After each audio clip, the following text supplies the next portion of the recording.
అందరికీ నమస్కారం. నేను మీ కిరా కార్పిని. జగనన్న ఆశీస్సులతో అప్పటి క్రీడా శాఖ మంత్రి ఆర్కే రోజా, అప్పటి SAAP chairman, sports authority of Andhra Pradesh chairman Byreddy Siddharth Reddy కలిసి ఆడుదాం ఆంధ్ర అనే ప్రోగ్రాం క్రియేట్ చేసి అందులో ఉన్నటువంటి ధనాన్ని అవినీతి, అవకతవకలు, నిధులు దుర్వినియోగం చేయడం మీద అప్పట్లో అభియోగాలున్నాయి, ఆరోపణలున్నాయి. అప్పటి వాళ్ళకి దాని గురించి కూడా బాగా తెలుసు. నారా చంద్రబాబు నాయుడు గారు విజిలెన్స్ అధికారుల్ని ఆడుదాం ఆంధ్ర ప్రోగ్రాం మీద, అందులో జరిగినటువంటి దారుణమైనటువంటి అవకతవకల మీద, నిధుల్ని దారి మరల్చినటువంటి పరిస్థితుల మీద విజిలెన్స్ని విచారణ జరపమని ఆదేశాలు జారీ చేయడం జరిగింది. విజిలెన్స్ డిపార్ట్మెంట్ అంటే ఆషామాషి కాదు. వాళ్ళకు ఒక స్పెషల్ టీం ఉంటుంది. చాలా లోతుగా వెళ్తారు, దర్యాప్తు చేస్తారు, అనుమానితుల్ని పట్టుకుంటారు, అన్ని చోట్ల గాలింపులు చేస్తారు, దస్తావేజులు పట్టుకుంటారు.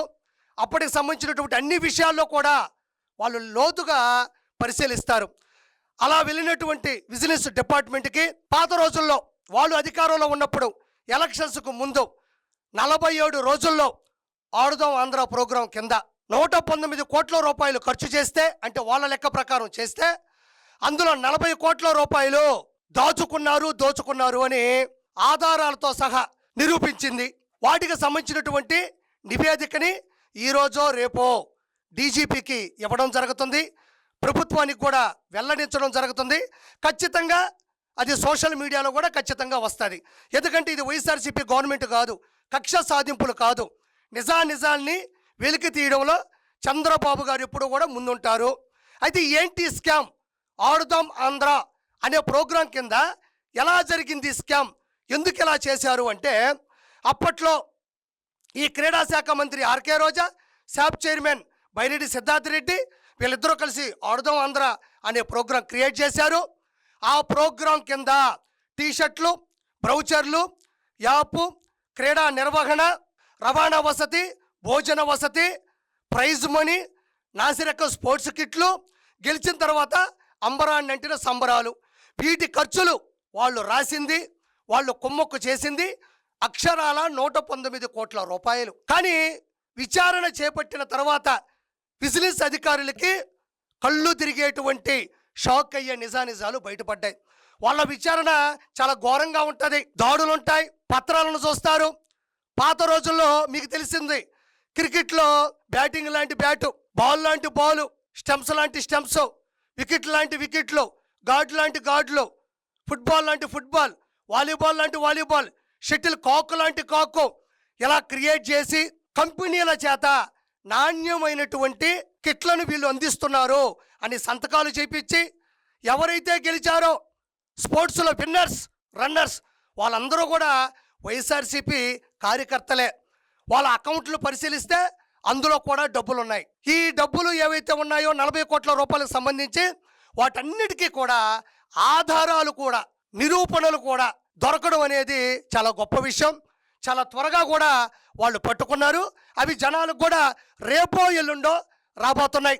అయితే ఎలా కనిపెట్టొచ్చు అంటే మీకు ఇంకో చిన్న ఉదాహరణ చెప్తాను. అప్పట్లో టీషర్ట్లు ఇచ్చారు, అవి ఒక్కసారి ఉతికితే కలర్ పోయేది, కాలర్ ఊడిపోయేది.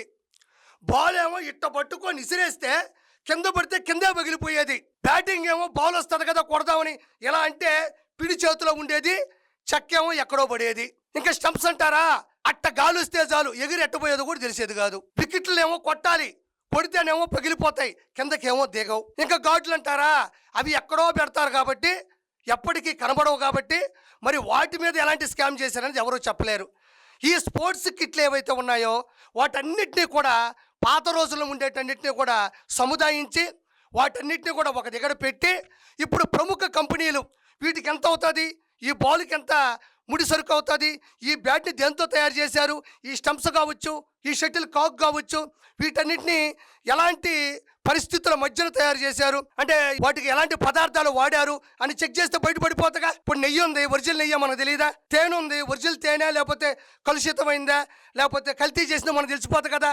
అప్పటి ఏదైతే కిట్లు ఉన్నాయో వాటన్నిటిని కూడా ఒక దగ్గర కేంద్రీకరించి వాటన్నిటిని కూడా చెక్ చేస్తే బాలు 5 రూపాయలు కూడా అవ్వదు, 500 రాస్తున్నారు. బ్యాటు 50 రూపాయలు కూడా అవ్వదు, 5000 రాస్తున్నారు.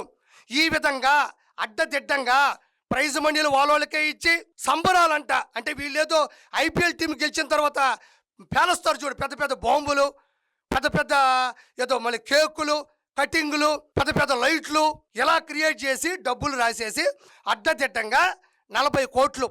ఇవి మాత్రమే కాదు, జనరల్ ఫండ్స్ ఉంటాయి, కలెక్టర్ గారి సంబంధించినటువంటి మిగతా అధికారుల్లో ఉండేటువంటి నిధులు ఉంటాయి.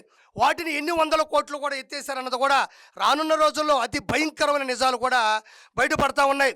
పోనీ ఇలా ఫుట్బాల్కి వాలీబాల్కి తేడా తెలియదు, షటిల్ కాక్ ఎట్టుంటుందో తెలియదు, క్రికెట్ అంటే తెలియదు, బ్యాట్తో బాల్ ఎట్టగొట్టాలో తెలియదు, అంపైరింగ్ ఎట్టుండాలో తెలియదు, అసలు ఏమీ తెలియదు. వీళ్ళందరూ కూడా కేవలం ఇది జగన్మోహన్ రెడ్డి చేసింది ఎందుకంటే ఆర్కే రోజా, బైరెడ్డి సిద్ధార్థ రెడ్డి ఆర్థికంగా బలపడాలి. రెండోది పబ్లిసిటీ. అంటే బ్యాట్ మీద అన్నబొమ్మే, కాకు మీద అన్నబొమ్మే, బాల్ మీద అన్నబొమ్మే, వికెట్ల మీద అన్నబొమ్మే, ఎంత ఉంటాయి స్టంప్స్ వాటి మీద అన్నబొమ్మే, లోపల గార్డు ఉంటుంది ఎక్కడో వాటి మీద అన్నబొమ్మే. ఎలా బొమ్మ పెట్టే అన్నకిప్పుడు బొమ్మ కనపడబోతా ఉంది. Shuttle court, football court, volleyball court అని పాపాలు చేయబట్టే ఈరోజు సుప్రీంకోర్టు, హైకోర్టు అని కోర్టు మెట్లు ఎక్కాల్సి వస్తుంది.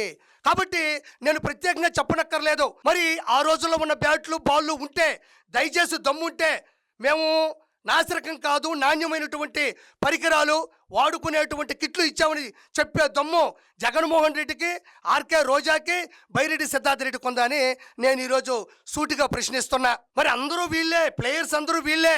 ఆడేదేమో అన్న, bowling RK Roja, umpire Ambati, wicket keeper Vallabhaneni, by runner Byreddy, fielding ఏమో పేర్ని, చీర్గాల్ శ్రీరెడ్డి శ్యామల, భోజనాలు Borugadda, audience ₹5 Paytm batch, third umpire Gorantla Madhav బాగా నీట్గా చూపిస్తాడు కాబట్టి కామెంటరీ కొడాలి. వీళ్ళందరూ క్రికెట్ ఆడాలి, 40 కోట్లు దోచుకోవాలి, దుబాయ్కి వెళ్ళి దోచుకోవాలి. ఇది కదా స్కామ్ అంటే. 100% ఆర్కే రోజా అరెస్ట్ అవబోతుంది.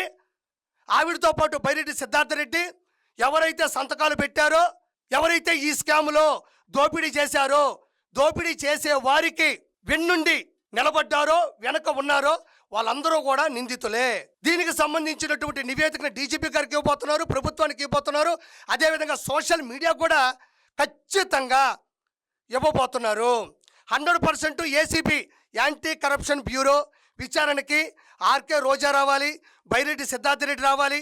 దీంట్లో ఎవరైతే ఉన్నారో వాళ్ళందరూ కూడా రావాలి.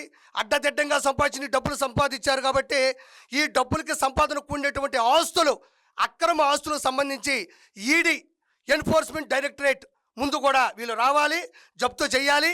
మళ్ళీ దర్యాప్తు జరుగుతుంది.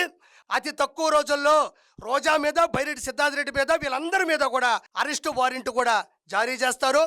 గుర్తుపెట్టుకో ఆర్కే రోజా, నీ పాపం పండింది.